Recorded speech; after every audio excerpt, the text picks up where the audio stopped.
السلام عليكم جميعا أعزائي المشاهدين، وأهلا وسهلا بكم في فيديو جديد. لو بتدور على أفلام هندية هتشعل حماسك وتاخدك في رحلة من الأكشن، الغموض والإثارة، فأنت في المكان الصح. الهند دايما بتبهرنا بأفلام تخطف الأنفاس، ومعانا النهاردة أفضل 10 أفلام هندية حديثة لازم تشوفها في 2025. من المواجهات النارية لقصص الغموض اللي هتخليك تفكر لدراما الأكشن اللي هتشعل الأدرينالين في جسمك، كل فيلم في القايمة دي هو تجربة سينمائية مش هتتنسى. جاهز تغوص في عالم الأكشن والإثارة؟ اربط الأحزمة وحضر الفشار، لأن اللي جاي مليان لحظات هتفاجئك وتفجر حماسك. فيلا بينا نبدأ العد التنازلي لأقوى 10 أفلام هندية في 2025.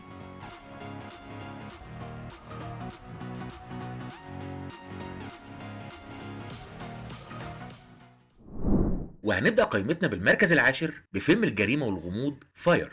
لو انت من عشاق الاكشن والاثاره اللي تحبس انفاسك، يبقى فيلم فاير لازم يكون في اول قائمه مشاهداتك. القصه بتبدا لما كاسي دكتور علاج طبيعي بيختفي فجاه بدون اي اثر، بس بعد شويه تحريات الشرطه بتكتشف ان الموضوع اكبر بكتير من مجرد اختفاء. ناس بتظهر بشهادات صادمه، اسرار بتتكشف، وكل ما تفتكر انك فهمت كل حاجه الفيلم يقلب لك الطاوله تاني. لو بتحب الغموض والاثاره اللي بتعتمد على القصه مش بس الاكشن، يبقى ده فيلمك.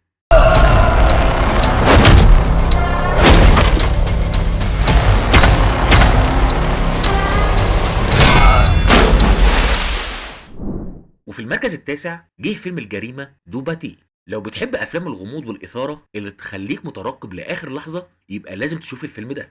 القصة بتحكي على المحققة فيديا جيوثي اللي بتدخل في قضية غامضة جدا بتدور حوالين توأمتين سوميا وشايلي، واللي حياتهم مليانة أسرار مظلمة. ومع تصاعد الأحداث بتلاقي نفسها في شبكة معقدة من الخداع، الغدر والانتقام. المشكلة مش كل حاجة زي ما بتبان، والحقيقة أخطر مما تتخيل. لو بتحب افلام الجريمه والتحقيقات اللي فيها حبكه عبقريه، يبقى الفيلم ده هيكون اختيار مثالي ليك. और मैं उसे एंड तक नहीं छोड़ूंगी। मुझे पहले से पता था तेरा पेज ढीला है। وفي المركز الثامن جه الفيلم الاكشن الرومانسي اوروم مين كهان دومتا. لو بتحب الافلام اللي بتجمع ما بين الرومانسيه القويه والتشويق، يبقى لازم تتفرج على الفيلم ده. الفيلم ده مش مجرد قصه حب، ده حكايه عن الفراق والانتقام والماضي اللي بيرجع يقلب كل حاجه. القصه بتحكي عن علاقه حب قويه بدات في الماضي، لكن القدر كان ليه راي تاني، وبعد سنين طويله الحبيبين بيتقابلوا تاني. لكن المواجهه المره دي مختلفه تماما. مع تصاعد الاحداث بنشوف ازاي الحب ممكن يتحول لصراع، وازاي الجراح القديمه ممكن تفضل مفتوحه مهما مرت السنين. فهل الماضي ممكن يرجع يصلح الغلطات، ولا هيفتح جروح جديدة؟ يلا شغل الفيلم، بس استعد لعاصفة من المشاعر. हमने ही सितम ढाए, हमने ही कहर तोड़े, दुश्मन थे हम ही अपने, औरों में कहां दम था। وفي المركز السابع جه فيلم الأكشن والجريمة ماركو. لو بتحب الأكشن القوي والأفلام اللي فيها شخصيات غامضة وأحداث متصاعدة، يبقى فيلم ماركو لازم يكون على رادارك. الفيلم ده مش مجرد قصة انتقام، ده صراع حياة أو موت وسط عالم مليان بالأسرار والتحديات. القصة بتحكي عن ماركو، شخصية غامضة عنده ماضي خطير بيحاول يهرب منه، لكن بيتسحب غصب عنه لعالم الجريمة والصراعات. ومع تصاعد الأحداث بنكتشف إن الحقيقة مش بالبساطة اللي كان فاكرها، وإن كل خطوة لقدام ممكن تودي بحياته. فهل يقدر يواجه ماضيه وينتقم، ولا الغموض هيفضل مسيطر عليه؟ وفي المركز السادس جه فيلم الجريمة سيكتور 36. لو بتحب أفلام الجريمة والإثارة اللي بتخليك على أعصابك، يبقى الفيلم ده لازم يكون على قائمتك. الفيلم ده مستوحى من أحداث حقيقية، وبيقدم قصة مشوقة عن اختفاء غامض للأطفال والتحقيقات اللي بتكشف أسرار مظلمة ومفاجآت غير متوقعة. القصة بتحكي عن اختفاء عدة أطفال من حي فقير في القطاع 36، وشرطي فاسد بيجبر على التحقيق في القضية المرعبة دي مهما كلفه الأمر. ومع تصاعد الأحداث بيلاقي نفسه في مواجهة قاتل متسلسل ماكر، والتحقيق بيكشف عن أسرار مظلمة بتغير كل حاجة. فهل هيقدر يوقف القاتل قبل فوات الأوان ولا لأ؟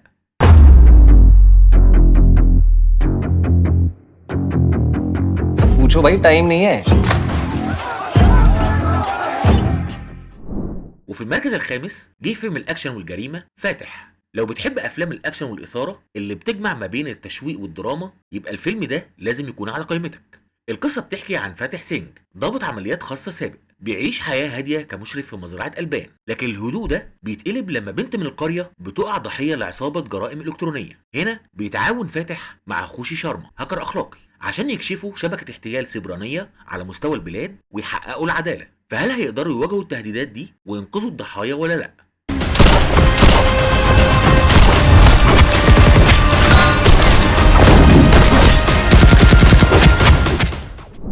وفي المركز الرابع جه فيلم الأكشن والجريمة فيدا مويارشي. لو بتحب أفلام الإثارة والتشويق يبقى لازم تتفرج على الفيلم ده. القصة بتحكي عن زوجين بيقرروا ياخدوا رحلة للاسترخاء، لكن الأمور بتاخد منعطف خطير لما الزوجة بتختفي فجأة. الزوج بيبدأ رحلة بحث عنها، وفي نفس الوقت بيواجه عدو غامض بيحط له عقبات في كل خطوة. هل هيقدر يلاقي زوجته ويتغلب على التحديات دي ولا لأ؟ What is your problem? கொஞ்ச நாளா என் உலகமே என்ன சுத்தி நொறுங்கிட்டு இருக்கு. وفي المركز الثالث جه فيلم الأكشن والجريمة ايدنتيتي. لو بتحب افلام الجريمه والغموض اللي بتخليك تفكر وتترقب يبقى الفيلم ده لازم يكون على قائمتك. الفيلم بيقدم قصه مشوقه عن تحقيق في جريمه قتل غامضه بتجمع ما بين ضابط شرطه وفنان رسم تخطيطي في سباق مع الزمن لكشف هويه قاتل ماكر. القصه بتحكي عن ضابط الشرطه إيلين جاكوب اللي بيتولى التحقيق في جريمه قتل غامضه، بيستعين بصديقه هاران شانكار فنان الرسم التخطيطي وبالشاهد على الجريمه أليشا عشان يساعدوه في رسم ملامح القاتل بناء على وصفها. مع تقدم التحقيق بيكتشفوا ان المشتبه بيه شخصيه مؤثره، وده بيزيد من تعقيد القضيه. هل هيقدروا يكشفوا هويه القاتل قبل ما يرتكب جريمه تانية ولا لا؟ Sketching context is very important. I know this is hard, but I really need some detail. وفي المركز الثاني جه فيلم الاكشن والجريمه اوفيسر اون ديوتي. لو بتحب افلام الجريمه والاثاره اللي بتشدك من اول لحظه يبقى الفيلم ده لازم يكون على قائمتك. الفيلم ده بيحكي عن ضابط شرطه بيلاقي نفسه في مواجهه شبكه تهريب مجوهرات خطيره وبيحاول يكشف اسرارها مهما كان الثمن. القصه بتدور حوالين هاري شانكار مفتش شرطه في ولايه كيرالا اللي بيبدا يحقق في جريمه بسيطه في مركز الشرطه المحلي، لكن مع تقدم التحقيق بيكتشف شبكه معقده لتهريب المجوهرات وبيلاقي نفسه متورط في عالم مليان بالجريمه والمخاطر اللي بتهدد حياته. هل هيقدر يكشف الحقيقه ويحمي نفسه ولا لا؟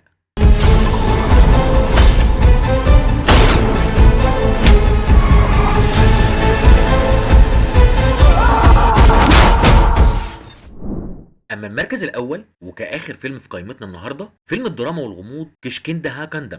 لو بتحب الافلام اللي بتمزج ما بين الغموض والاثاره في اجواء طبيعيه ساحره يبقى الفيلم ده لازم يكون على قائمتك. الفيلم ده بيحكي عن احداث غريبه بتحصل في قريه مليانه بالقرود وبتدفع زوجين ومسؤولي الغابات للبحث عن الحقيقه وراء الظواهر دي.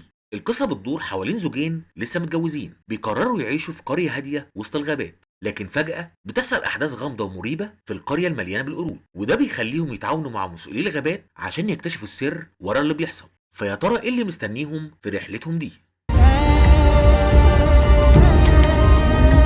3rd week of March 2021. കുറയ്ക്കണ്ട UAPക്ക് ഇവിടെ സ്കോപ്പ് ഉണ്ടോ നോക്ക്.